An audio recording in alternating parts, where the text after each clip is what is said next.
Welcome to Almost Interesting, a quiet place for curious minds and calm stories to help you rest.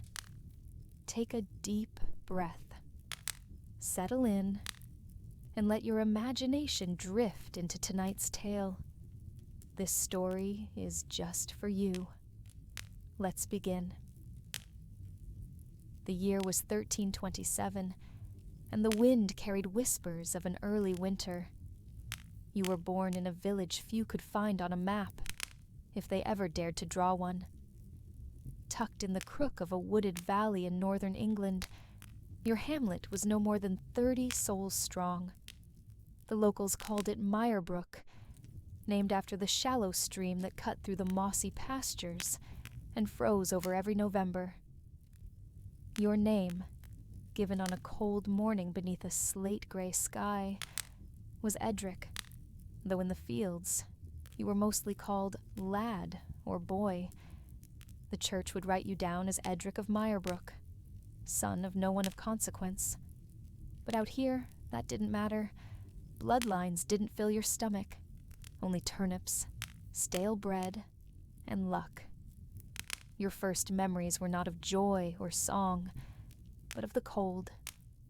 It seeped through the clay floor of your family's one-room hut. It curled around your toes as you slept, wrapped in wool and straw, huddled beside your 2 older brothers. You would learn that winter wasn't a season in Mirebrook. It was a warning, a quiet, creeping hunger that tested who could endure and who would be missed by spring. Your father, Garrett, was a lean man of few words. When he spoke, it was usually about the sky, whether the clouds looked too gray or too still, or if the frost on the grass meant the animals would drop early.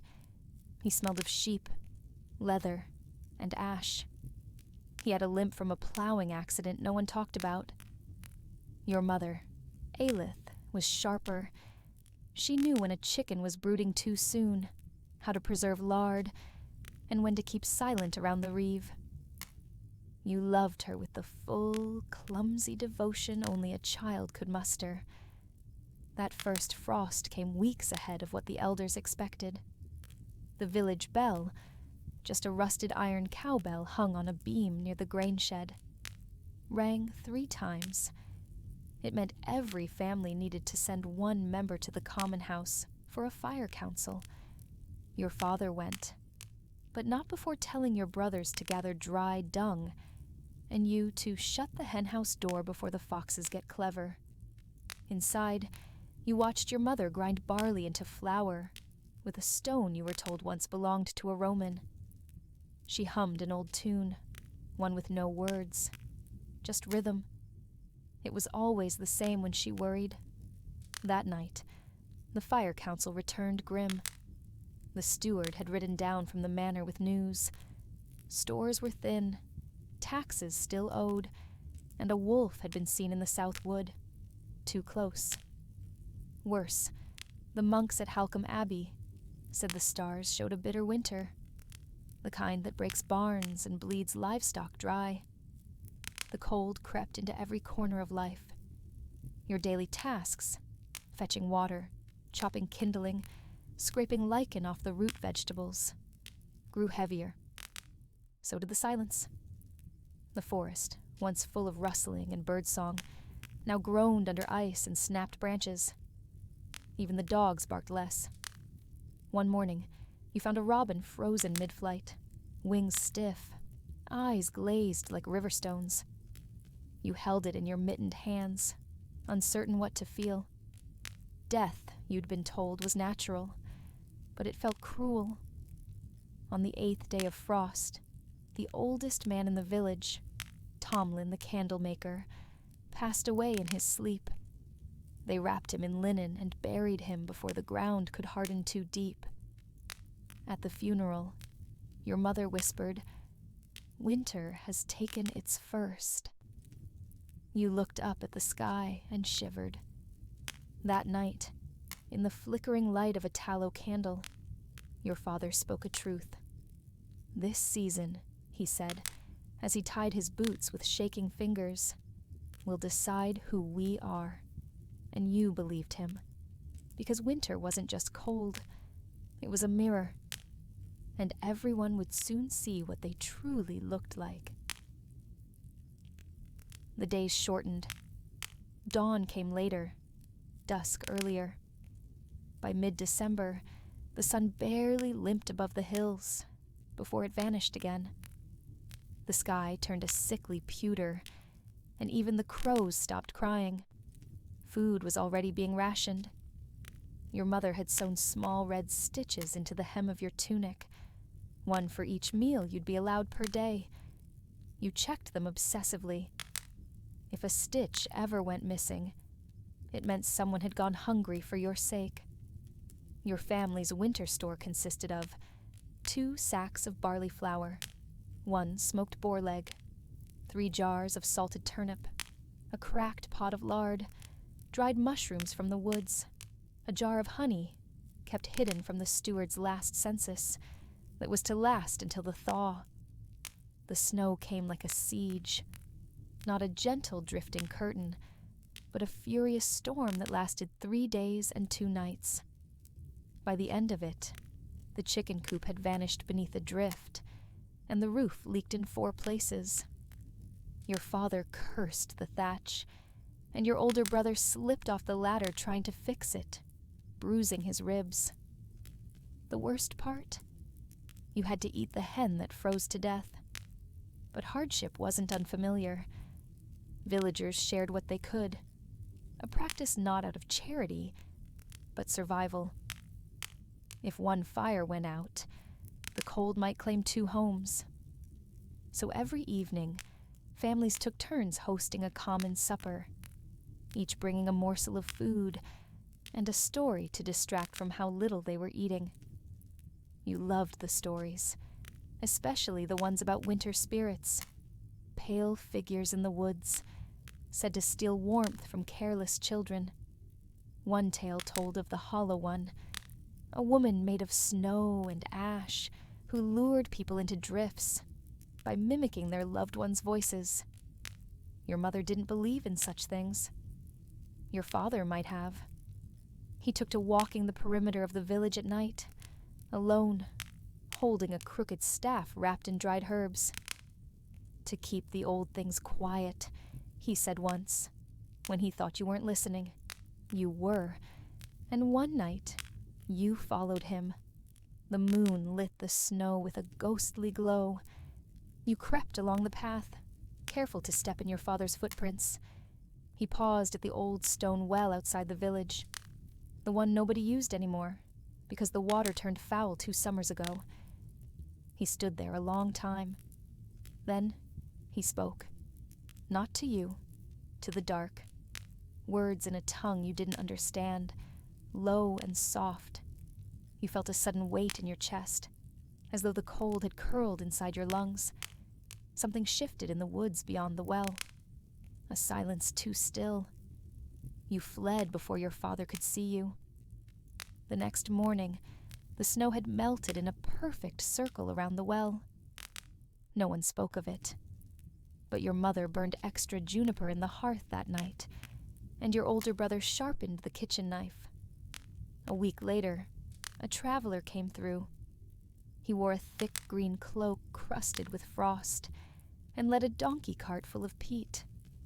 His name was Alric, and he had stories from the coast, of towns flooded by sea ice, and barons offering coin for men strong enough to fell trees for firewood. Starvation comes quick, he said over supper, but cold's a slow killer.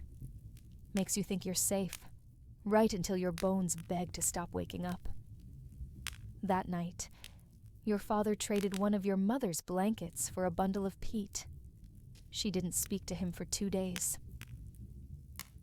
By late December, your breath froze in the air before you could speak. The wooden bucket in the well cracked from the cold, and the pigs refused to leave their straw. You wrapped your feet in linen and animal fat before pulling on your boots, a trick your uncle had taught you years ago, before he died coughing blood one spring. The snow had become a permanent skin over the land, thick and unyielding. Paths disappeared.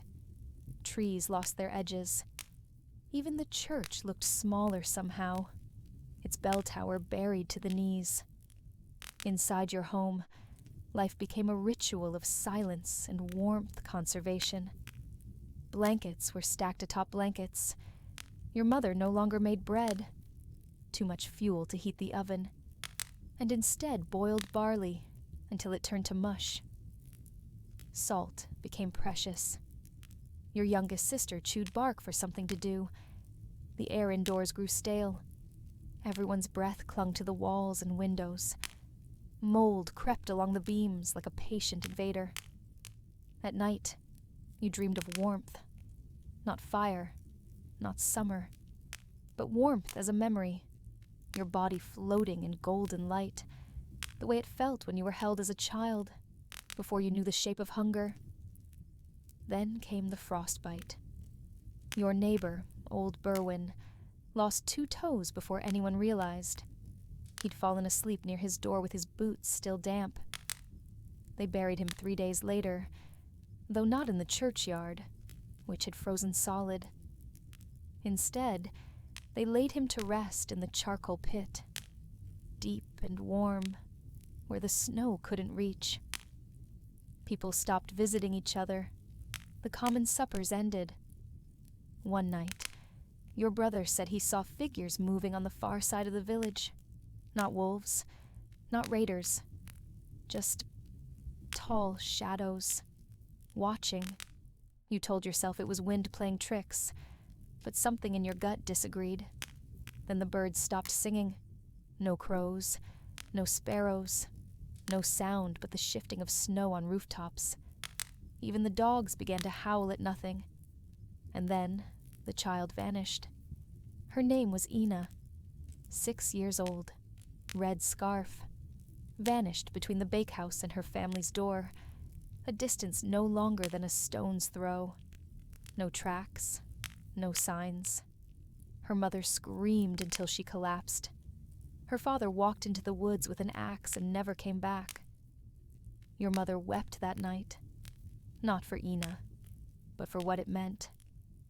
"Something's wrong," she whispered, holding your hand. "The woods are listening again." You tried to sleep, but the cold kept finding its way in, through cracks in the timber, under the eaves, through the very marrow of your bones. The next morning, the well water tasted strange, not foul, not rotten, just wrong, metallic, like old coins. But you drank it anyway. You had to. The cold drove people inward, not just into their homes, but into themselves. Conversations became nods. Smiles disappeared. Even laughter, once rare but genuine, felt dangerous now, like inviting bad luck. You began to notice that no one looked at the forest anymore. Doors facing the tree line stayed shut, curtains drawn. Some said they heard voices in the smoke from their chimneys, that when it curled too long in one place, it began to whisper in a tongue older than the scriptures. You didn't believe it until you did. It started with a knock, just before dawn, slow, deliberate, a sound that echoed in the bone. You lay frozen under your blanket, staring at the door. No one moved. Not your mother, not your brother. Everyone heard it. No one answered. The knock came again the next night, and the next. Then it stopped, and then the dog vanished. A village hound, old, half-blind, useless in the hunt, but adored by the children. One morning it was gone. No prints in the snow. No sound of a struggle. That same evening, smoke stopped rising from old Gisa's house. She lived alone, a widow 3 times over. When you and your brother went to check, you found the door swinging open, fire long dead, bed untouched, her shoes still by the hearth. But no Gisa, just a single handprint in soot on the ceiling beam. Long-fingered, crooked, and it hadn't snowed the night before. Back at home, your mother locked the door for the first time in years. She took the old jar of dried sage from the top shelf and began to burn it in small bowls. The old ways kept our people safe long before kings and crosses, she whispered. Don't mock them now. You didn't. The villagers began to gather in the church again, not for worship, but for warmth and presence, to remind themselves they weren't alone, that whatever was happening wasn't inside their heads. Father Tom led prayers, but his voice was brittle, his eyes hollow. And one night, during the reading of a psalm, the cross above the altar cracked in two. No wind, no tremor, just a sound like dry wood splitting. And then silence. No one spoke of it. No one tried to fix it. The next morning, another child was missing. A boy this time. Tomas. Quiet. Thoughtful. Gone from his bed without even a footprint to follow. The village held its breath. Even the wolves stayed away now. And the forest? The forest waited. The cold became something else entirely. It was no longer a season. It was a presence. It crept into bones and stayed there. The elderly no longer stirred from their homes. Infants cried less and less. Even the cows stopped lowing at night, as if afraid of drawing attention. You spent most days splitting firewood. It gave you something to do with your hands, something to pretend was within your control. One morning, while chopping near the old well, your axe hit something strange buried in the frost. Not rock, wood. Carefully, you dug it out. It was a lid, an old trapdoor, weather-worn and covered in moss and snow. You'd never seen it before, and neither had anyone else when you showed them. Together with your brother and two neighbors, you pried it open. The stairs led into darkness. They were older than the village, stone, and carved with marks no one recognized. You descended a little way, torch in hand, until the air grew too still, too cold. Your brother urged you back. Some doors stay shut for a reason, he said. You agreed. You even meant it. But that night, you dreamed of the staircase, of voices rising from the dark, calling your name in kind tones. Like family. You awoke with frost on your blanket, inside the house. The hearth had gone cold, though the embers should have lasted hours. Your mother didn't speak when you told her. She only took the old iron ring from the wall, kissed it, and hung it on the door. You remembered her saying once that the ring had belonged to her mother, and to her mother before that. It keeps the dead from walking where they shouldn't. You never asked more. Life continued, because it had to. You slaughtered the last of the pigs. You dried what meat you could. The root cellar was half empty now, and the grain sacks were nearly dust. One family disappeared altogether. The Larsons, all four. House locked from the inside. Food on the table. Fire still burning low. No sign of struggle. Just gone. And worst of all, no one was surprised. They were just... Next. That evening, you walked to the trapdoor again. It was shut, frozen solid, as if it had never been opened, and the snow around it was undisturbed. But you knew. You remembered the warmth that rose from its depth, the way it whispered when you turned away. That night, you placed a bowl of milk at the base of the old tree behind your house, as your grandmother used to do, an offering, a plea. You didn't believe in the stories, but the stories believed in you. The sun rose late and set earlier each day, until it felt like the light barely touched the village at all. People stopped tracking time by hours, instead counting the days in loaves of bread and lengths of firewood. You lost track of your age. Your only measure of growing older was the deepening calluses on your hands. One morning, word spread. A stranger had arrived, a cloaked figure, tall and quiet, walking in from the eastern woods, with a staff carved from black alder. He spoke with a thick accent none could place. His eyes were the color of old snow. Some thought he was a monk, others a wandering madman. He asked no questions, only to sleep in the barn and eat whatever scraps could be spared. He gave a single silver coin in exchange, more money than most had seen in months. Your father let him stay. At night, he hummed low songs to himself, and once you saw him speaking to the crows gathered on the fence post. They nodded, as if understanding. On the fourth day, he disappeared. But in the place where he slept, beneath the hay, your sister found a bundle wrapped in waxed cloth, dried herbs, a sliver of dark crystal, and a letter with no writing, only an ink drawing of the trapdoor beneath the well, circled twice. That night, the cold broke records. Frost climbed the inside walls. Chickens froze in their roosts. One man, Gregor, the village cobbler, was found frozen stiff inside his home, sitting upright in a chair, eyes open and glassy. The fire in his hearth was untouched, still full of wood. When they buried him, they found frost beneath his tongue. The village elder gathered everyone and declared the night sacred, a threshold between life and whatever follows. All fires were to be kept burning from dusk until dawn. Candles lit every window. Children were told not to look outside, no matter what they heard, and they did hear things. You heard them, scraping, whispers carried on the wind like lullabies sung backward. A voice called your name, not in fear, but in invitation.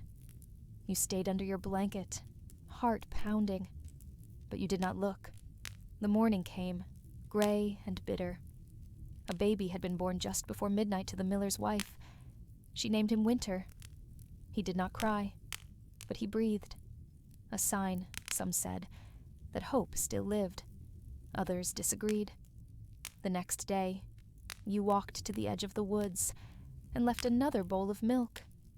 You didn't say anything aloud, but the wind shifted just slightly, like someone breathing in, very close by. The river had frozen solid, a thick glass vein winding through the valley. Even the fish seemed to sleep beneath it, motionless shadows in a world sealed away.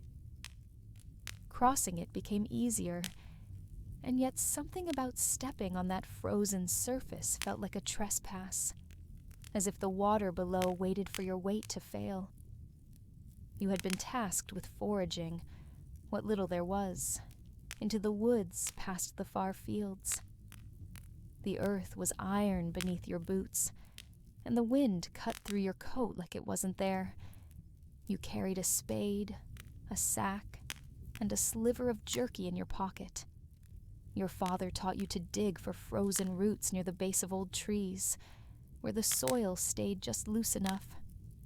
But you weren't alone. First it was the footprints, not yours.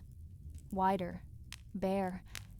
They circled a copse of twisted trees, then vanished. You followed them. You found bones. Not old ones, but not fresh either. Picked clean. Arranged in the shape of a circle, with a black stone in the center. You didn't touch it. You stepped back and walked away, fast, not running, not looking behind. But the wind sounded like footsteps for the rest of the day. When you returned, the village was gathered around the smithy. Old Alric had collapsed mid-strike, hammer still in hand. His lips were blue, though the forge was roaring hot. He hadn't been ill. There were no marks. The healer said his heart simply stopped. They buried him before sundown. That night, in the barn, your sister whispered that she saw something move under the ice in the river, something with eyes. You said nothing, because the night before, you'd seen it too. It had looked back, and it hadn't blinked. There was a sound in the village that no one could place. Not wind, not wolves, not even the groan of timber under frost. It was rhythmic, hollow, like a distant bell tolling through snow. Each night it came closer. At first, you thought it was your imagination. But then others began to hear it too. Your mother froze mid-stitchwork one evening, eyes wide, and whispered, "It's calling something." Nobody knew where it came from. The elders muttered prayers they hadn't spoken in decades. The priest lit candles in the chapel, even during the day. By the third night, no one slept. You volunteered to find the sound's source. It was foolish, brave, necessary. The next morning, just after dawn, you followed the sound east. Snow clung to every branch, muting your steps. With each mile, the toll grew clearer, deep and echoing like metal striking bone. Near the edge of the forest, you found it. Not a bell, a tree, a massive dead ash, its trunk split open. Inside, hung from frozen sinew and ropes of old cloth, were the bones of animals. Dozens. They clinked and knocked in the wind. A macabre chime. But worse than that was what surrounded the base. Smooth stones painted with faces. Hundreds of them. Each one unique. All frowning. You turned to leave. A face among the stones looked familiar. It looked like your sister. When you returned home, she was gone. Your mother screamed her name into the dark for hours. By morning, there was no trace of her. No tracks. No note. Just the cold, and the silence, and the tolling that never stopped. The hearth burned bright that night, but no warmth came from it. The villagers gathered in silence, faces pale, breath misting in the air despite the roaring flames. The loss of your sister had become an unspoken weight on everyone's chest, and the tolling never stopped. Every evening now, it began just after sunset, steady as a heartbeat, echoing from the woods beyond the eastern fields. Some still refused to speak of it. Others whispered that the tree was a gate, a warning, a hunger. The priest, Father Marlene, declared it evil. He walked east at first light with a relic clutched to his chest, a sliver of wood said to come from the true cross. He did not return. You saw his hat in the snow 2 days later. Nothing else. Then came the sickness. It began with coughing, but not the usual winter chills. This was dry, rasping, and deep. It stole voices, stole strength. 3 villagers died within a week. 1 child turned cold before dawn and never woke. You stayed strong, helped dig the graves in the frozen earth, melted snow for the sick when wells began to freeze. But each task felt heavier. The days were short, and the nights eternal. One night, your father gave you a dagger. "It's older than I am," he said, "and it's seen darker winters." He placed it in your palm and looked you in the eye, no trace of comfort left in his weathered face. You might need it soon. And he was right, because on the 12th night, something came down from the hills. You saw it from the roof of the storehouse, a silhouette against the moonlight. Too tall, its arms too long. It didn't walk so much as glide, slow and patient, pausing every few steps to look toward the village. You blinked, and it was gone. But that same night, the tolling tree rang louder, like it was laughing. The wind changed. It came howling down from the high ridges in the north, carrying a scent no one could name. Dry rot and scorched earth, mixed with something older. The animals sensed it first. The dogs would not leave their kennels. The goats cried at night. Even the ravens abandoned the church roof. Then the dreams began. People woke screaming, muttering, shaking. One boy ran into the forest and was found days later, barefoot, eyes white, whispering numbers. Another woman clawed at the frost on her window, convinced her dead husband stood outside. You didn't dream. Not at first. But you could feel it pressing at the edges of your sleep, like a voice behind a wall, muffled and insistent. The tolling from the tree had stopped, but the silence was worse. You began to wonder if the tree had been keeping something at bay, not drawing it in. That's when Mother Ilga called a gathering. She'd lived through 4 famines, 2 plagues, and 1 war. Her face was more wrinkled than skin, but her voice was sharp as ever. "It's not the cold that'll kill us," she said. "It's the forgetting. The old ways kept our fathers alive. They'll keep us alive now." And so the old rites returned. You helped string ash branches over the doorways. You smeared lamb's blood on the lintels. You placed salt in a ring around the village's hearth. Not everyone agreed. Some mocked the rituals. But that very night, the blacksmith's wife was found frozen solid in her bed, though her fire still burned. No more mocking after that. You began keeping a candle lit through every night. You whispered your mother's name 3 times before sleep, as Ilga taught. You never spoke aloud the names of the dead. Still, your dreams finally came. You saw yourself beneath the earth, not buried, but waiting, listening. A voice called to you from above, not in words, but in longing. You woke with dirt beneath your fingernails, and a single bell tone, faint and distant, echoed through the window. The tree had begun to toll again, but now it was closer. The river had frozen deeper than ever before. What once babbled and shimmered in summer now lay silent under thick sheets of gray-blue ice, creaking ominously with every change in the wind. The children had stopped playing near it weeks ago. Even the wolves gave it a wide berth now. That morning, Tom the miller came running into the square, panting and pale. "Something's under the ice," he gasped. It moved. You joined the crowd that gathered along the bank. The ice groaned beneath your boots as you peered down. At first, nothing. Just a smooth, frozen mirror reflecting a colorless sky. Then someone pointed. There, a shape. Faint, dark, and long. It drifted slowly beneath the ice like a fish or a shadow, except it was too large, too still. It didn't follow the current.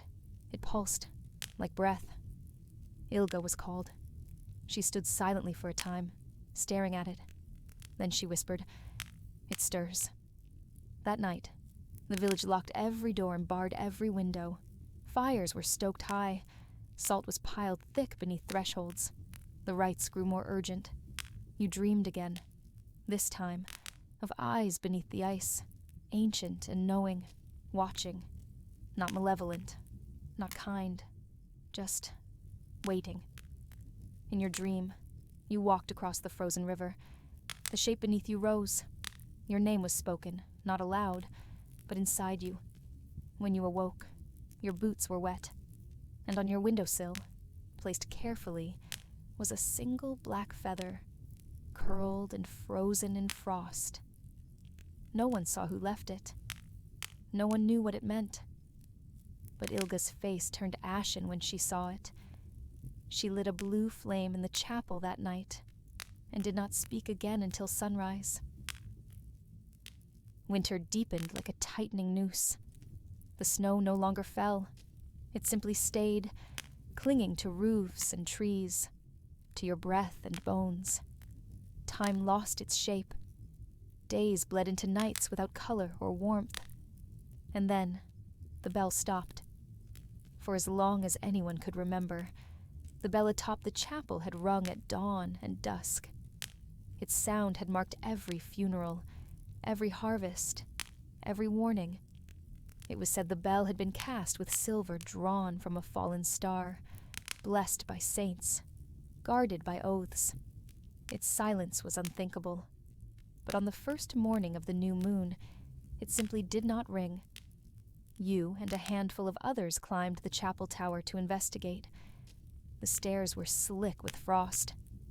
Up top, the bell hung untouched, but the rope had been shredded. Not frayed, not broken. Shredded, as if by claws. There were no tracks, no sign of entry, only the heavy air of something unfinished. Ilga gathered the elders. By candlelight, they whispered of a silence that once fell over a valley far to the east, of a monastery that lost its voice before it vanished entirely, of bells that rusted overnight, and how their absence opened a door. A door to what? No one would say. Some wanted to ring the bell by hand, to restore order. Ilga forbade it. Let it sleep, she said, or let it wake on its own. But we must not speak first. Superstition, some grumbled, but no one climbed the tower again.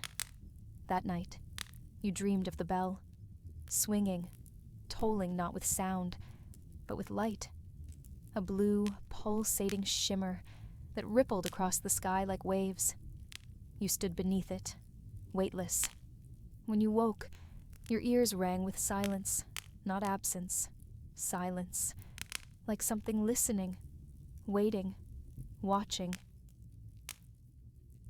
The silence of the bell lingered like a fog, thick, invisible, and everywhere. Days passed. The children played less. The animals grew restless. Fires seemed harder to light, even when the wood was dry. Ilga, once steady as stone, grew thin and strange-eyed. She began walking the perimeter of the village each night, muttering to herself.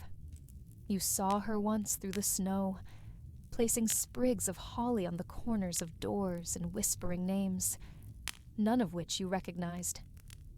One morning, she summoned you. She met you in the chapel, where breath turned to mist, and candles refused to burn for long. Her hands trembled as she pulled aside the woven rug at the altar's base, revealing a trapdoor. You're old enough now, she said, old enough to know what we live on. Beneath the chapel, stairs spiraled into the earth. The stone was older than the village, older than Ilga's memory. Roots pushed through the walls like veins. The air smelled of iron and salt and something older. At the bottom, a chamber, circular, carved with symbols that burned when your eyes lingered too long. In its center, a pool, still and black as ink. This was here before the first fire, Ilga whispered. Before language, before kings. We built the village above it to keep watch, to remember that the world is more than trees and fields. She knelt and touched the water. Her fingers did not ripple the surface. Every generation has one who guards, one who listens. You didn't speak. You understood. On the walls, you saw drawings scratched into the stone, horned figures, men kneeling, lights falling from the sky, and in each carving, always, the bell, but always upside down. That night, you dreamed again of the bell. This time it hung beneath the earth, and its toll opened the eyes of giants sleeping in stone. You awoke to the scent of smoke, not from the hearth, but from something older, bitter, and distant. Outside, the horizon was wrong. A red haze shimmered over the tree line, as if the forest were bleeding light. Ilga met your eyes before you even spoke. they found something. A scouting party was formed by midday. 5 villagers on sleds and hardy ponies, cloaked in furs and fear. You were among them. The path led southeast toward Hollow Field, once a farmland, now a marshland of frozen reeds and wolf tracks. As you crested a low ridge, the sight made your breath catch. Smoke spiraled from the earth in perfect rings. The snow was melted in circles, dark ash staining the white. But there was no fire, no heat, just steam and the stench of copper. In the center of the largest ring, a tree grew where no tree should be, twisted, black, leafless, and humming. It vibrated beneath your boots as you approached, not with sound, but with a pull, like gravity gone wrong. One of the scouts stepped closer. He vanished. No sound, no scream, no trace. Ilga, who had followed in silence, clutched her staff so tightly her knuckles bled. "It's waking," she whispered. You left a cairn of stones where the scout had stood, then turned back. By nightfall, the snow had begun again. It fell heavy and slow, erasing your tracks almost as quickly as you made them. When the village gate creaked open for your return, the world felt smaller, thinner. That night, no fires were lit, no songs were sung, just the silence of snow, and beneath it, something pulsing, something waiting. The heart of winter was no time for change, and yet, change came. It began with the river. At first, it was just a sound, the trickle of water beneath what should have been 3 feet of ice. Then cracks appeared, thin as hair but growing like spider webs. By noon, the ice had split, and by evening, parts of the river flowed openly in the dead of January. People gathered at the bank in silence, watching mist curl from the water. Ilga, who had not slept in 3 days, muttered that it was a wound in the world, that the river was bleeding heat it did not have. The elders whispered of the old stories, the tales of seasons unraveling, of spirits rising when time forgets its place. But superstition clashed with survival. The thaw brought promise. You led others to gather water, to fish in the shallow eddies, to bring back buckets of wet moss and ice flowers. For the first time in weeks, fresh water was easy. And then, the fever began. First in the children, then the animals, then the hunters. Skin flushed purple, eyes clouded white, a humming behind the ears, just like the tree near Hollow Field. Many screamed in their sleep, hands clawing at unseen shapes. You remained untouched, though not unaffected. One night, you dreamt of the river swallowing the sky, of ice cracking open into mouths that whispered your name. You woke with frost on your lips and the sound of footsteps in your home, but no one was there. By the week's end, 15 had died. The village was quieter than ever before. Even the ravens stopped calling.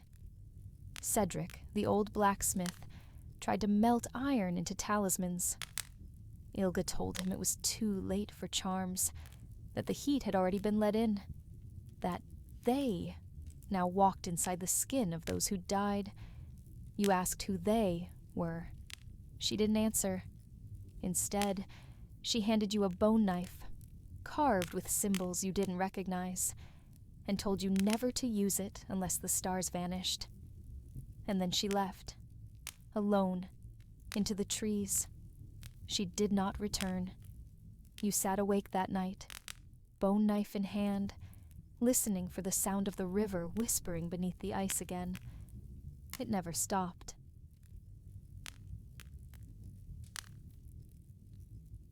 Winter held the world still, but beneath that stillness, something stirred. After Ilga's disappearance, strange patterns began appearing in the snow. Spirals and symbols pressed deep as if by a giant hand, or the weight of forgotten words. The villagers avoided them. Dogs howled when they neared. You studied them by moonlight, bone knife hidden in your coat.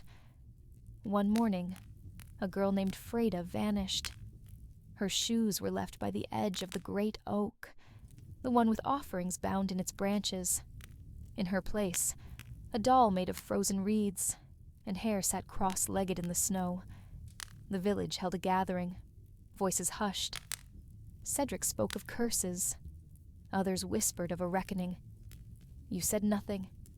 You only watched the fire flicker. That night, the fire would hiss as it burned. When you reached into the flames to shift a log, you saw it. Roots, not wood. Living, blackened roots twisting in the coals. You jerked back, heart slamming against your ribs. No one else saw it. No one else looked. In the morning, there was ash in your mouth. A message arrived not long after. A raven, bone white, carrying a strip of leather tied to its leg. You unrolled it. One word, burned in, gloam. Ilga had said that word once. Gloam. The hour between day and night. A time when the veil thins. She said it was not just a moment, but a place. That evening, the mist did not rise from the river. It rolled in from the trees, thick and cold, and with it came voices. Too many, too quiet. You held the knife tighter. By the third day of the fog, the animals stopped making sound. Even the wind refused to howl. The village stood like a painting, frozen. You found Cedric at his forge, hammer still in hand, staring at a melted iron idol. He spoke without looking at you. They said your name last night. The voices. You nodded. You had heard it too. The next day, 5 villagers were missing, their doors wide open, no tracks in the snow. And then came the knockin', always at dusk, always 3 times. No one opened. On the 5th night, the knocking came at your own door. You did not answer, but you did dream. Of Ilga, standing beneath the ancient oak, her face made of candlelight, her voice carried by snow. The root is fire, the sky is bleeding, and you... Then silence. You woke to find the knife warm in your hand, and the door ajar.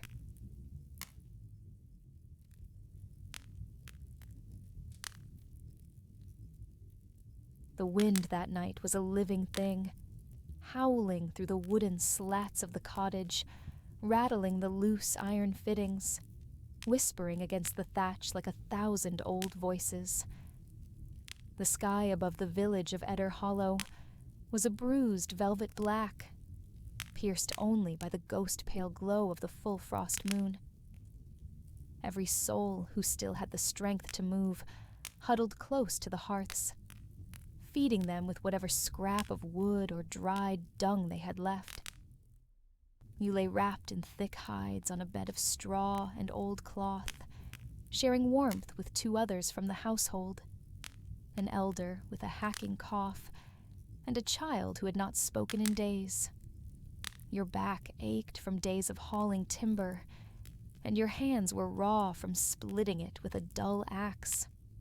But worse than the physical pain was the growing dread, a sense that the cold itself was not just a force of nature, but something else, something sentient, watching. Earlier that day, a man had wandered into the village from the north, barefoot and silent.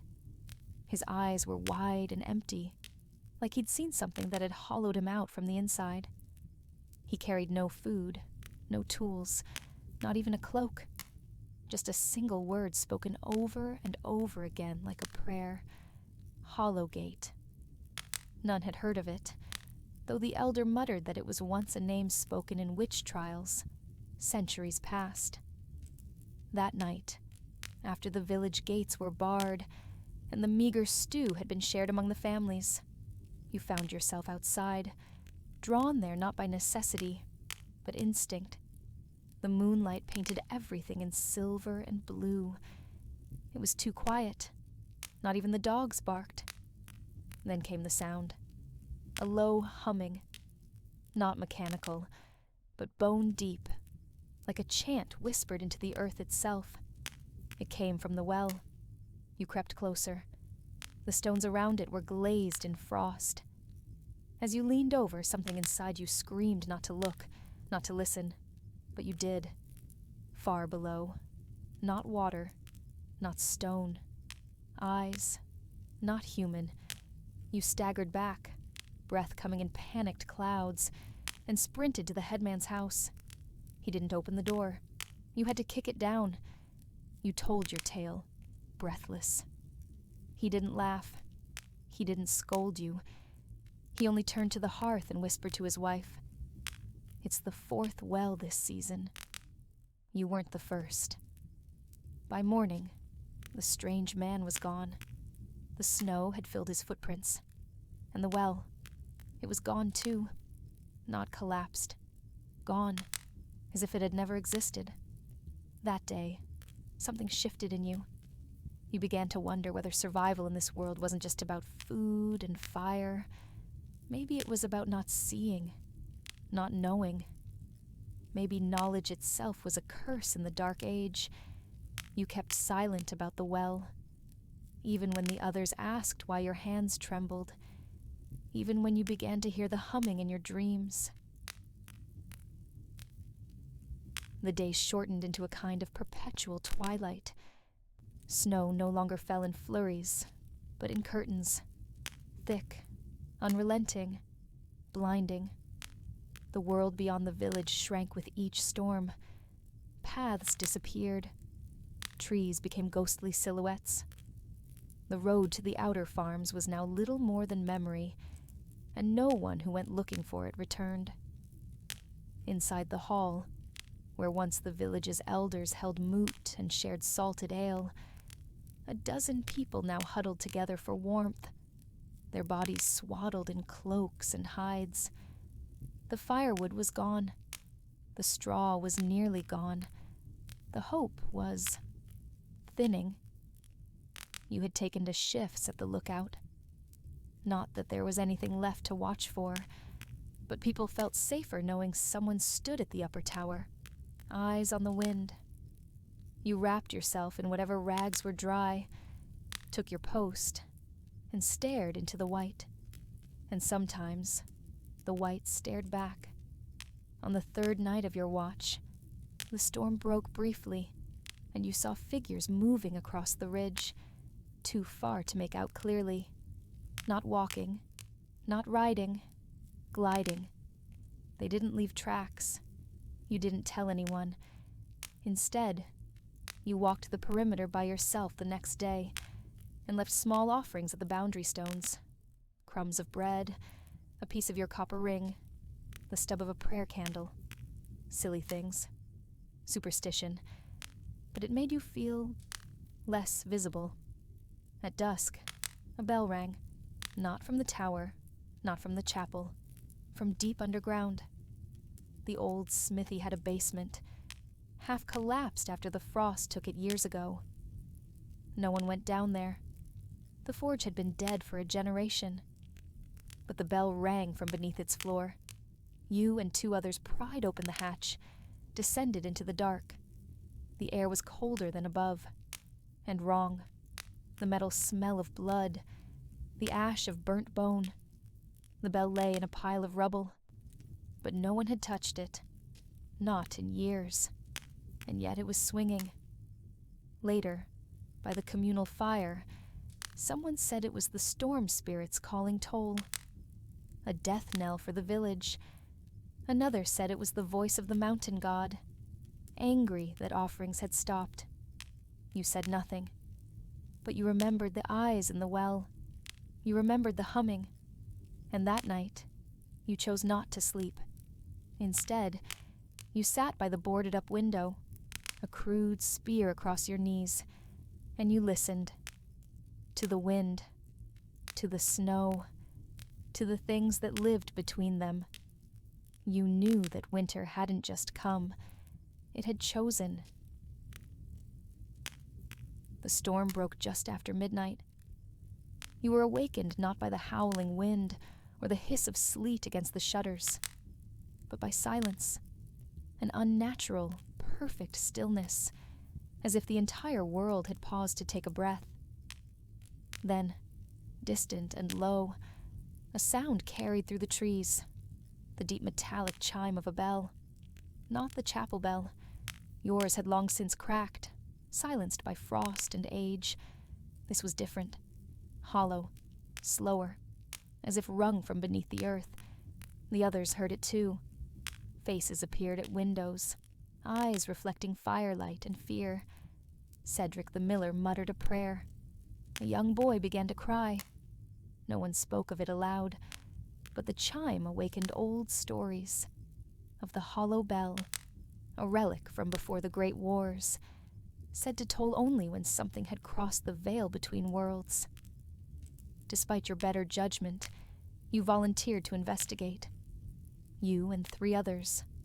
Tana, the widow with a crossbow and a quiet rage behind her eyes. Arnulf, a former soldier who limped but never hesitated. And Bryn, the orphan girl who spoke rarely but remembered everything. The sound led you northwest, into the trees where snow clung to every branch and paths disappeared. You moved quietly, hearts pounding louder than your boots. The bell tolled again, closer this time. Then you found the pit, a perfect circle, dug into the frozen earth. Deep and dark, lined with stone too smooth to be quarried by hand. At its edge lay frostbitten footprints, bare, as if the walker felt no cold. Tana bent over the edge and whispered. Something was pulled out. You camped nearby, unwilling to return until you understood. That night, Bryn sat upright in her sleep, eyes wide, speaking in a voice not her own. They woke what was sleeping, she said. The bell is not a warning. It is a door. You stayed 2 more days. On the 2nd morning, Arnulf was gone. No tracks, no sign of struggle. His bedroll untouched. You returned to the stronghold thinner and shaken. And behind you, the bell tolled once more. You spoke to the elders. They listened, nodded, and sealed the northern gate. But every night since, in the deepest part of the dark, you've heard the bell again. It is always closer. Winter gnawed deeper into the land, stripping the world down to essentials: heat, hunger, and hope. Woodpiles dwindled, and the stored grain took on a sour smell. Rats were now seen as meat. The stronghold's children played quieter games, and the laughter that once rang through the courtyard was replaced by soft coughing and the clink of empty bowls. You found yourself staring at your own hands more often. They were calloused, cracked, and pale. The hands of someone surviving, not living. The daily rations shrank. What had once been barley stew became a thin gruel, gray and bitter. The elders began assigning roles with finality, as if planning for who might still be alive by spring. You were named among the foragers, expected to risk the ice-choked woods to find mushrooms, bark, or anything that could stretch a meal. That was how you came to the hut in the glade. It had been hidden beneath overgrowth and frost, a thing half swallowed by time. The others passed it by, uninterested, but something drew you in. Inside, it was warm, unnaturally so. The hearth still glowed, though no fire had been lit. A scent hung in the air. Bread. Fresh, soft bread. On the table, a single loaf. No one lived there. No footsteps in the snow but your own. And yet, the bread was real. Steam still rose from it. You took it, against all instinct. When you tore off a piece, the crust sang softly, as if sighing. You ate. It tasted like memory. That night, the dreams came. You stood in a field under 2 moons. Around you, people moved slowly, silently, grinding bones into flour. They smiled as they worked. When you asked where the bread came from, They pointed to a man hung from a tree. His chest was open like an oven. His ribs glowed. You awoke cold and sick. But when you checked your pack, the loaf was whole again. You tried giving it away. An old woman took a bite and screamed. She saw her dead husband's face in the crust. A child refused it outright, crying and hiding beneath a bench. Cedra, the captain, ordered it burned. But in the morning, it returned to your pack. You buried it. Still, it came back. So you began to eat it again, alone, and you didn't need other food anymore. Weeks passed. You grew stronger as others thinned. You lied when they asked how. Said you were lucky. Said you were born hard. But sometimes, in the stillness between snowfalls, you heard a voice from your pack, soft and loving. Bake more. You began dreaming in voices. They came not in images, but in whispers, layers of speech overlapping, always just beyond understanding. They spoke of warmth, of nourishment, of trade, of bargains struck in forgotten seasons. You awoke each time with your hands clenched and your lips dry, as though you'd been reciting something in your sleep. The bread no longer spoiled. It never molded, never hardened. The others began noticing how your face carried a flush of health, even as theirs waned. Cedra questioned you outright one night as you sharpened a knife near the dying fire. You've changed. You said nothing. You're eating something no one sees. Still, silence. I don't know what you've brought here, she said finally, but I smell it. It smells like fear disguised as comfort. That night, you walked past the gate with only your cloak and the bread. The forest accepted you like an old friend. You followed a path you hadn't known existed, led by instinct and whispers. The tree waited for you. It stood taller than any pine or oak, leafless and black, as though burned from the inside out. But its bark pulsed faintly with heat. Ribbons of cloth tied to its limbs fluttered in windless air. Beneath it, bones, hundreds, arranged in spirals and symbols, some still fresh. You placed the bread at the base. The ground opened. From the roots rose a creature not quite man, not quite beast. It had no face, only a void of swirling shadow, but its arms were made of braided branches, and its chest burned like an oven. It spoke without sound. You have fed well. You knelt, trembling. It did not demand your soul. It did not ask for blood, only a story.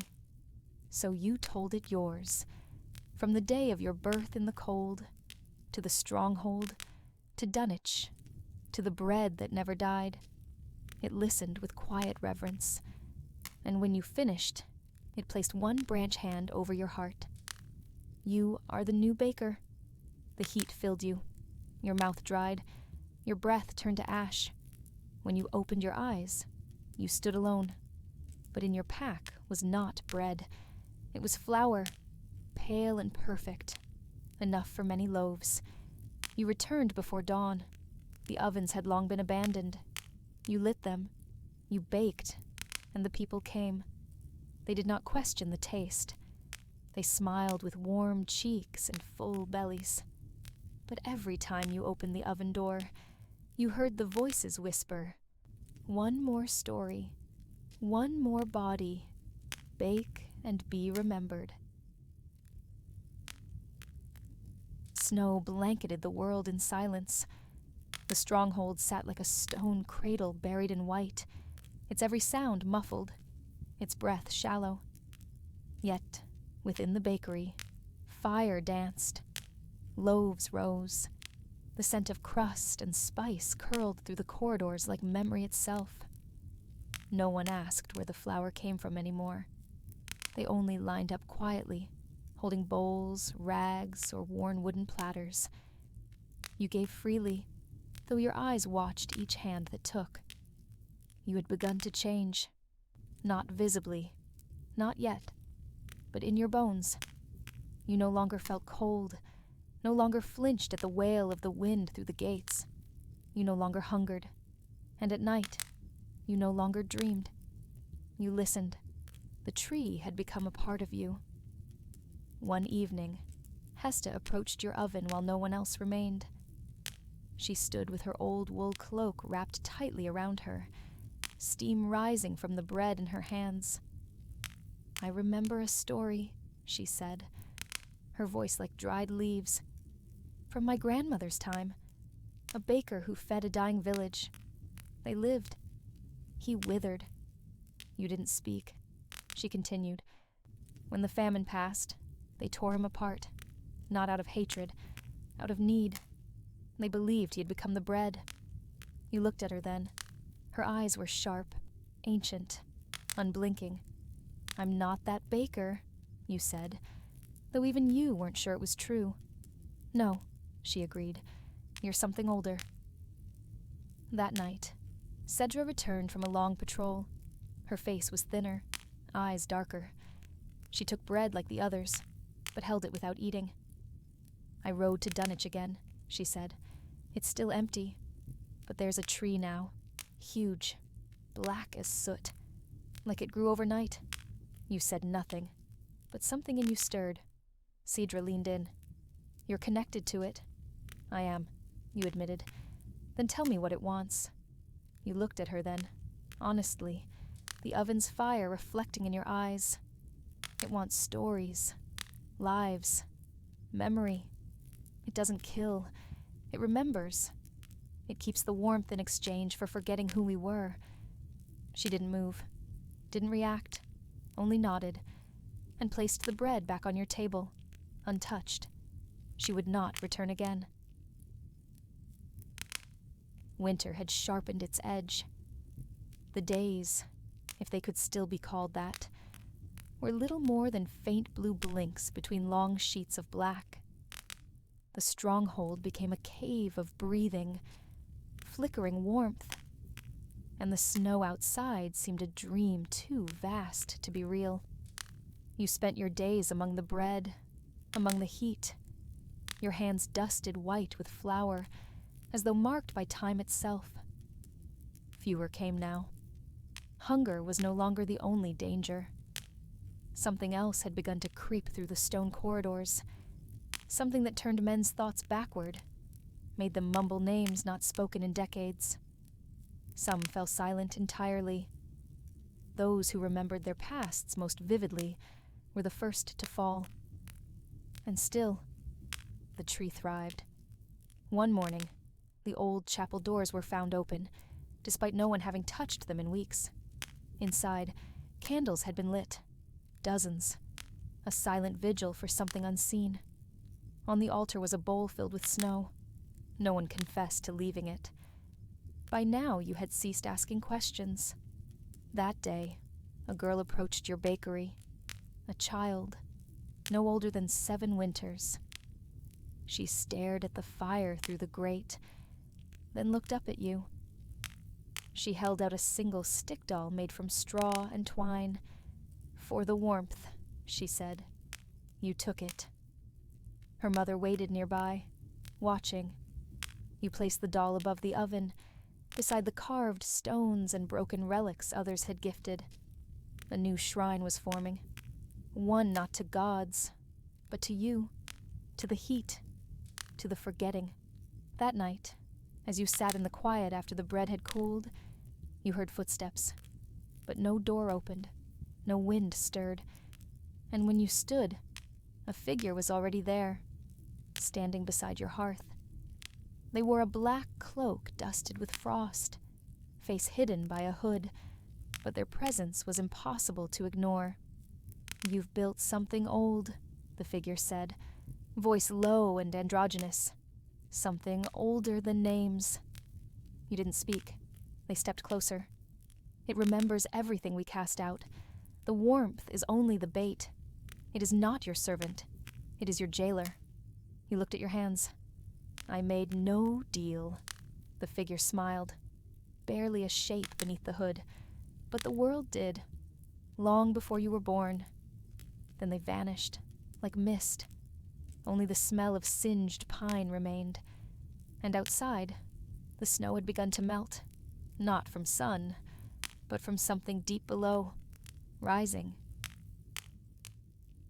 The thaw came too early, not as a gift from spring, but as something unnatural, an exhale from the bones of the world. The snow retreated in streaks, hissing where it touched stone, uncovering the rot beneath. Where ice once gleamed, now puddles formed, dark, still, and smelling faintly of iron. At first, the stronghold rejoiced. Children danced barefoot in the slush. Elders whispered prayers of thanks to forgotten saints. Even you allowed yourself a breath of something like hope. But then, the ground cracked. It began in the lower fields. Thin fissures etched into the soil like claw marks, revealing blackness beneath. So black it seemed to swallow the sun. Livestock refused to go near. Crows gathered in silence on the fence posts, unmoving, as if waiting. Cedra called a meeting. You sat in the chapel with the rest. Stoneworkers, guards, foragers, the old and the young. She stood at the altar, her armor dulled by ash and time, her sword resting against the stone font. "This is not weather," she said. "This is not natural." Someone asked if it was sorcery. Someone else asked if the dead were stirring. Cedra only said, "We go down." You were chosen. Of course you were. The baker who never asked too many questions. The one who remembered how to listen. They gave you a torch and rope, and told you to enter one of the cracks at first light. You did. It was not a cave. It was a tunnel, perfectly smooth, as if carved by thought, not tools. The walls pulsed faintly, as if something alive beat far below. You descended, slow and unsure, until the rope ran out. And there, you saw them. Eyes.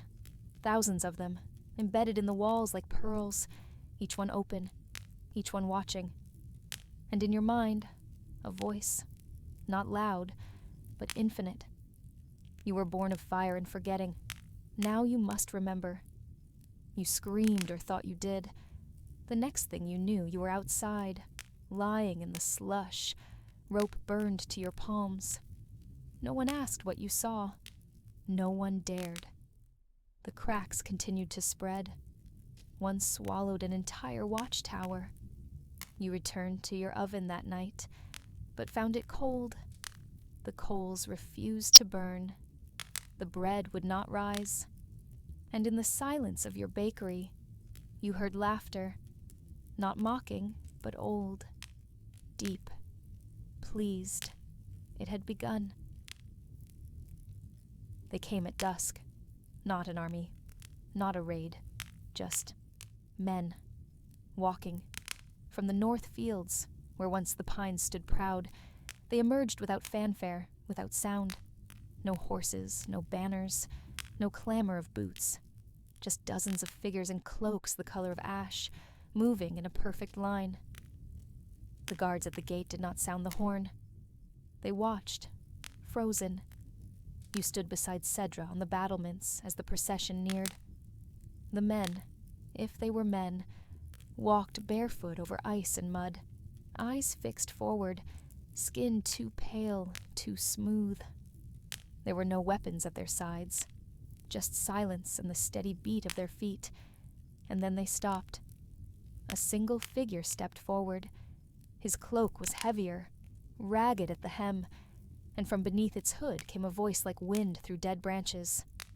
"We come for the memory." No one answered. The voice tried again, softer now, almost kind. "It has been buried long enough. The soil rejects it. The bones call." Cedra shouted, "This is our land. Speak plainly or be gone." But the man, if he was such, only lifted a hand and placed something on the ground between them. A bundle, wrapped in old linen. He stepped back. They all did. and then one by one, they turned and walked away. It was only after they vanished into the tree line that anyone dared climb down. You were the one who unwrapped the bundle. Inside, a child's shoe, an iron nail bent into a spiral, a clump of burned feathers, and a torn piece of parchment with your name written across it, though the ink had faded and the handwriting was your mother's. No one spoke for a long time. That night, the elders gathered and spoke of the hollow men, wandering emissaries of the forgotten deep, memory collectors, spirits in flesh. It was said they came only when something old was waking, something that hungered. Your dreams grew darker. You saw the oven again, but it bled from the stones. You saw Cedra, weeping beneath a tree that bore no leaves. You saw yourself, as a boy, stepping into the forest, following a song only you could hear. You awoke with dirt under your nails. The sky that morning was red, not with sun, but with ash. The stronghold began to dig. Old cellars were reopened. Forgotten tunnels were braced and mapped. Cedra ordered scouts sent to the 5 corners of the valley, though only 2 would return. The villagers began whispering a new name, the cradle below. You heard it again and again, and always, in your mind, that quiet voice. You were born of forgetting.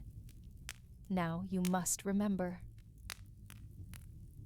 Winter had not loosened its grip.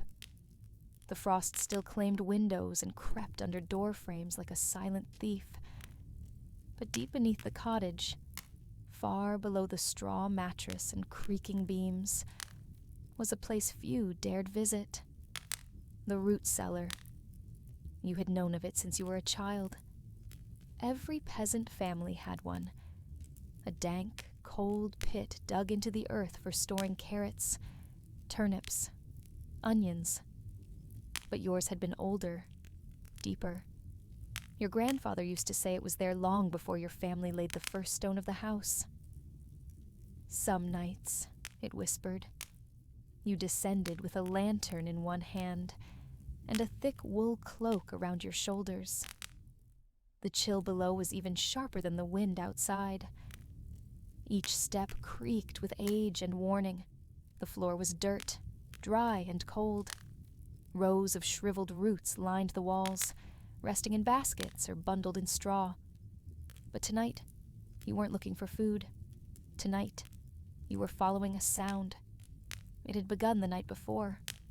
A low humming, like a deep voice singing beneath the earth. At first, you thought it was wind or fever. But then your sister heard it too, and then your mother. Now, as you stood alone in the cellar's dark, you listened again. Silence. Then, faint, beneath the stone slab near the far wall, a single hum, long and low, like a chant drawn through stone. Your breath caught. You approached the slab, kneeling. The edges of it were carved, though dulled with time, circles within circles. Not peasant work, not even your grandfather's. You pressed your palm to the cold stone. The hum grew warmer, almost welcoming. Not menacing. Not yet. By morning, snow had sealed the door shut. You were trapped in the cottage, the wind howling against the thatch. Your family lit a fire and huddled close, but your thoughts returned to the stone and the sound beneath it. You dreamt that night of voices rising in ancient tongue, of roots stretching like fingers beneath the ground. The next morning, you returned to the cellar. With a borrowed chisel and your father's hammer, you began to pry the slab loose, not for food, for truth. The stone cracked louder than you expected. Dust plumed from its edges, and a dry breath of air met your face. Not warm, but not cold either. Just ancient. Beneath it was not just earth. There was a space, a cavity lined with stone, just large enough for a man to crouch through. The air carried a smell you couldn't place, like dry leaves, iron, and something else. Something that felt like memory. You tied the lantern to your belt and slid inside. Your breath echoed as you crawled forward. The tunnel sloped gently downward, the packed dirt replaced with shaped stone. Someone had built this. A long time ago. You found the carvings first. Not words, not runes you recognized, but swirling lines, layered and precise, like music etched into the walls. The hum returned, not from the stone this time, but from inside your chest. A resonance. Further in, the passage widened. You emerged into a chamber, circular, the ceiling lost in shadow. In the center stood a stone basin, filled not with water, but with smooth black sand that shimmered under your lantern's light. It looked like it moved on its own, though the air was still.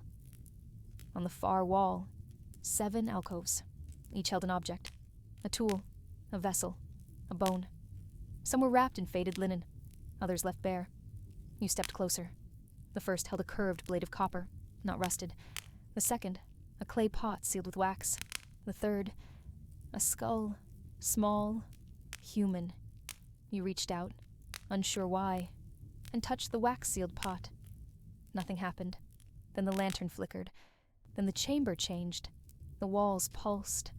Not physically, but in your mind. Images struck you. A village burning. A river running backward. Wolves running on 2 legs. The hum in your chest became a chant in your ears. And a voice, not yours, whispered, "The land remembers." You dropped the pot and stumbled back, but nothing shattered. Nothing moved. You fled, back up the tunnel, back through the cellar, back into the safety of your home, where your family still dozed by the embers. But something followed you. Not a creature, but a knowing, an awareness, as if the place beneath the stone had marked you, or recognized you. For the next week, you said nothing, but each night, the snow deepened.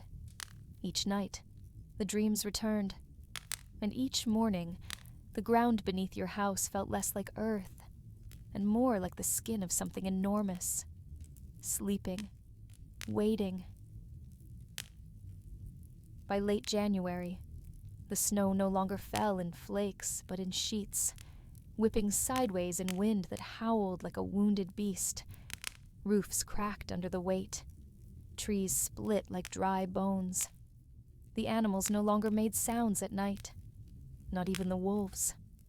Silence had claimed the world, and it was not a peaceful one. Inside your cottage, you kept the fire burning constantly, feeding it with whatever wood could be gathered. The children slept near the hearth, wrapped in furs. Your partner kept their back to the window now, claiming they could see something move in the snow. Tall, too tall, always distant but always watching. You didn't argue. You saw it too.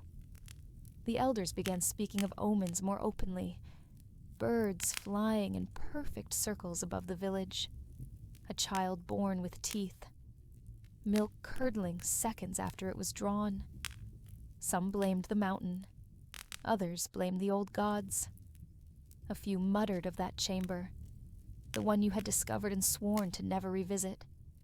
Then came the footprints, not boot prints, not animal tracks, but bare feet, long, thin, pressed deep into the snow, even when no one could survive that long outside barefoot. They circled homes, paused at doorways, never broke in, just watched. At night, you heard your name whispered from beneath the floorboards. Once, you tore up the planks and found nothing but dry earth, but it was warm to the touch, and you didn't dig deeper. The village council held a meeting. Some wanted to flee, to head south despite the snow. Others said to wait. Spring must come soon. It always did. But that night, lightning struck the chapel. It didn't burn. It shattered, the stone itself cracking like glass. And from the ruin came the sound of chanting. Old words. Words not meant to be remembered. You woke up the next morning to find 3 homes empty. Food still on tables. Fires still warm. And in the center of the square, written in ash, they remember who we are.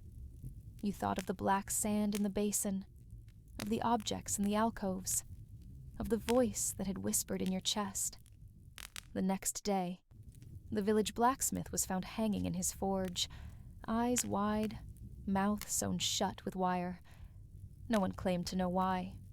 Still, you stayed. Something told you it would be worse if you left. The snow continued. The sky stayed gray, as if the sun had been forgotten. And beneath it all, you felt the land watching, not in anger, in expectation. The snow had settled into a cruel stillness. No new flakes, just the deep, unbroken crust that cracked under boots and clung to the world like a shroud. Days passed with no change, no sun, no wind, just gray silence. And yet, something had shifted. You woke one morning to find a circle of stones outside your door, 12 of them, evenly spaced, each one warm to the touch despite the cold. No one admitted to placing them. No one moved them. That night, the ground trembled. It wasn't an earthquake. Not quite. It was subtler than that. A kind of sigh through the earth, as if something deep below had stirred in its sleep. Chickens stopped laying eggs. Dogs barked at corners where nothing stood. The council was fractured now. Some had already left. Others sat in their homes with crosses or charms or old carved idols in their hands, whispering prayers older than memory. And in the woods, something was walking. Cedric, the woodsman, came back from a hunting trip without his tools, without his shoes. He didn't speak for 2 days. When he finally did, all he said was, "The trees moved." He didn't clarify. You were the only one brave, or foolish, enough to follow the trail he had come from. The forest had changed. Where once paths were familiar and marked, now trees stood in unnatural angles, as if grown overnight. The snow beneath them steamed faintly, giving off a smell like wet stone and rot. You found bones in a circle. Human, you thought, but old. Too old. They crumbled when touched. In the heart of the glade stood a stone, black, smooth, perfect. It hadn't been there before. Your breath hitched when you looked at it too long. It felt like looking down a well and seeing your own reflection blink. You turned and fled. Back in the village, you found 5 more homes empty. No signs of struggle. No screams in the night. Just gone. And in each doorway, a symbol had been drawn in what looked like soot, an eye with no iris. That night, the children of the village began speaking in their sleep. One voice, not theirs. Always the same words. We gave warmth. We took silence. You broke the pact. You didn't sleep that night, nor the next. The historian, an old man who kept scrolls and stories in his attic, showed you a map, one drawn centuries ago, before the village had even existed. On that map, your home was marked with a single warning in Latin, tacet terra, noli excitare. The earth is silent. Do not wake it. But it was too late. The dreams had started again. Fire under ice, hands reaching upward through the frost. A song sung backward. And your name, always your name. You knew the signs now. Winter was not just a season. It was a seal. And it was breaking. It began with the ice cracking. Not in some distant glacial crevice. Not in the mountains. But in the center of the village. A single, sharp fracture echoed out across the still dawn. The ancient well, frozen solid since the first snow, had split open down the middle. Steam rose from it, and from deep within came a low, rhythmic pulse, like a heart too large for any living thing. People gathered, but no one dared approach. The air around the well was wrong. Thick, heavy. It hummed in your bones. One of the black stones from the woods had appeared beside it, sunken halfway into the ground. Another eye symbol had been burned into the nearby fence. Then came the birds. Hundreds of them. Ravens, crows, even doves. All dead, falling from the sky as if the air itself had betrayed them. They landed in circles, in spirals, in patterns too perfect to be chance. The elders, the last of them, began weeping. There was a deal, one whispered, long ago, to keep us warm. We gave something. We just don't remember what. The snows began to melt, but not from sunlight. The clouds remained thick, but warmth bloomed from the earth itself, dampening the ground, loosening stone and root. The roads turned to mud. The dead began to rot faster. You walked the village every morning, marking homes that had gone quiet. By the third day, half were gone. Not empty, just gone. As if they had never been built.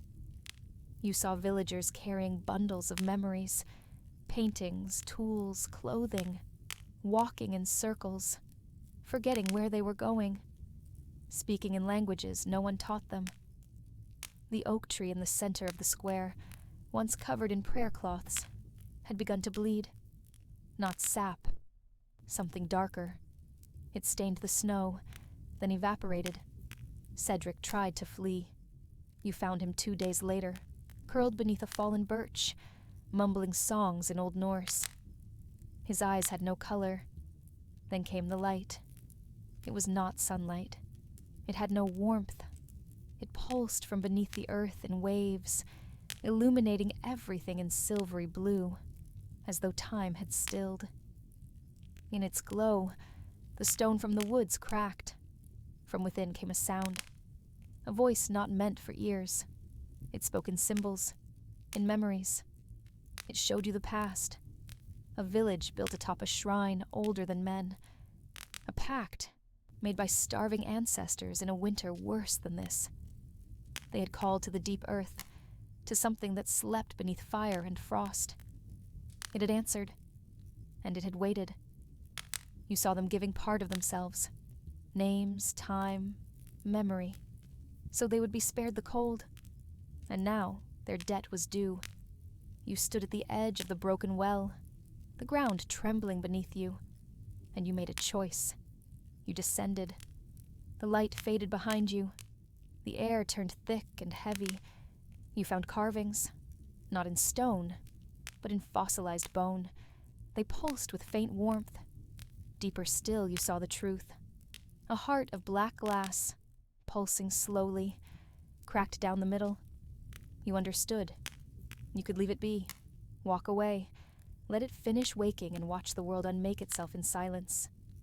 Or you could offer your name, your story, everything that made you you, so the others might live, so warmth might return, even for a little while longer. You made your choice. And in the snow-covered village above, as the wind began to calm, a child awoke and found the fire warm again. Birds sang, confused but alive. The ice retreated, but no one remembered your name. Only the warmth remained, and silence. Years passed. The village endured. It changed, as all things do. New children were born under milder winters. Fields once frozen yielded barley and beans. The old stories of endless snow, of forgotten voices and black stones, faded like breath on glass. But still, on the coldest nights, when the wind howled too perfectly and the moon cast shadows just a little too long, the villagers gathered near the well. They didn't know why. They left tokens, a woven doll, a carved name, a whisper to the dark. Somewhere beneath the soil, deeper than roots and memory, the earth pulsed once more. Slower now, weaker, but still alive. It remembered. In a hidden place, where no light reached, where silence was older than death, a story was etched into stone. Not in letters, in feeling, in rhythm, a sacrifice unspoken. The world would forget the one who had gone below, but the warmth would linger, for a while longer, and in the heart of every fire, a trace remained. Not a name, but a presence, watching, enduring, waiting.